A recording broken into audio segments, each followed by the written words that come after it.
Hi friends, ನಮಸ್ಕಾರ. ನಾನಿವತ್ತು ತುಂಬ ರುಚಿಕರವಾದ ಟೊಮ್ಯಾಟೊ ಚಟ್ನಿ ಹೇಗೆ ಮಾಡೋದು ಅಂತ ಹೇಳ್ಕೊಡ್ತೀನಿ. ಇದು ದೋಸೆ, ಅನ್ನ, ಚಪಾತಿ ಜೊತೆಗೂ ಹಚ್ಕೊಂಡು ತಿನ್ಬೋದು. ಇದಕ್ಕೆ ಬೇಕಾಗಿರೋ ಸಾಮಗ್ರಿಗಳು: ಟೊಮ್ಯಾಟೊ 3, ಉಳ್ಳಾಗಡ್ಡಿ 1, ಬೆಳ್ಳುಳ್ಳಿ 4 ಹೆಸರು, ಹಸಿಮೆಣ್ಸಿನ್ಕಾಯಿ 2, ಒಣಮೆಣ್ಸಿನ್ಕಾಯಿ 2, ಎಣ್ಣೆ 2 ಟೇಬಲ್ ಸ್ಪೂನ್, ಉಪ್ಪು ರುಚಿಗೆ ತಕ್ಕಷ್ಟು, ಸಾಸಿವೆ, ಆಮೇಲೆ ಕರಿಬೇವು, ಕೊತ್ತಂಬರಿ ಇಷ್ಟು ಹಾಕೋಬೇಕು. ಇಷ್ಟು ತೊಗೋಬೇಕು ಇದಕ್ಕೆ ಐಟಮ್ಸು. ಆ್ಯಂಡ್ ಇದನ್ನು ಹೇಗೆ ಮಾಡೋದು ಅಂತ ಹೇಳಿದರೆ, ಒಂದು ಪ್ಯಾನ್ನ ಬಿಸಿ ಮಾಡ್ಕೋಬೇಕು. ಆಮೇಲೆ ಹಸಿಮೆಣ್ಸಿನ್ಕಾಯಿ, ಒಣಮೆಣ್ಸಿನ್ಕಾಯಿ, ಬೆಳ್ಳುಳ್ಳಿ, ಉಳ್ಳಾಗಡ್ಡಿ ಹಾಕಿ ಹುರ್ಕೋಬೇಕು. ಅದಾದಮೇಲೆ ಟೊಮೆಟೊನ ಅದರೊಳಗೆ ಹಾಕಿ ಬೇಯಿಸ್ಕೋಬೇಕು, ಅದು ಸಾಫ್ಟ್ ಆಗೋ ತನಕ. ಸೊ ಅದು ನೀಟಾಗಿ ಸಣ್ಣ ಫ್ಲೇಮಲ್ಲಿ ಇಟ್ಟು ಹುರ್ಕೋಬೇಕು, ಚೆನ್ನಾಗಾಗುತ್ತೆ.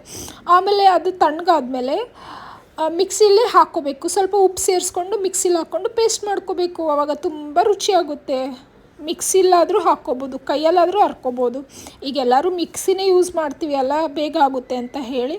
ಆಮೇಲೆ ನೆಕ್ಸ್ಟು ಒಂದು ಚಿಕ್ಕ ಪಾತ್ರೆಯಲ್ಲಿ ಎಣ್ಣೆ ಹಾಕ್ಕೊಂಡು ಅದಕ್ಕೆ ಸಾಸಿವೆ, ಕರಿಬೇವು ಹಾಕ್ಕೊಂಡು ಒಗ್ಗರಣೆ ಹಾಕ್ಕೋಬೇಕು. ಇವಾಗ ಒಗ್ಗರಣೆ ಹಾಕ್ಕೊಂಡಾಗ ಇದು ಟೇಸ್ಟಿ ಚಟ್ನಿ ಬರುತ್ತೆ. ತುಂಬ ರುಚಿಯಾಗಿರುತ್ತೆ, ತಿನ್ನೋಕ್ಕೆ ತುಂಬ ಇಷ್ಟ ಆಗುತ್ತೆ. ಎಲ್ಲ ಮಕ್ಕಳಿಗೂ ಮಾಡಿಕೊಡ್ಬೋದು ಸಂಜೆ ಸ್ನ್ಯಾಕ್ಸು.